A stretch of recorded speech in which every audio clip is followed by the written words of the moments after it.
And what if, let's say, I'm someone who lives in Lucknow, let's say.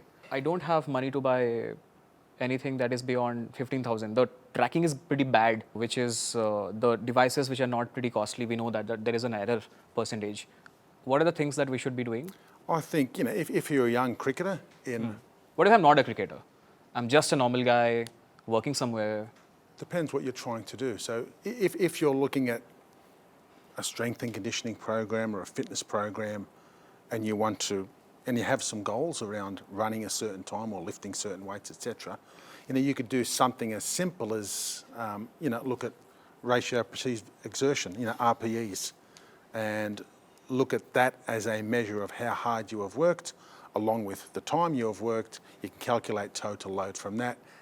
It's a very simple measure, but if it's something that you can do consistently, it becomes a valid measure. So you don't need any equipment for that.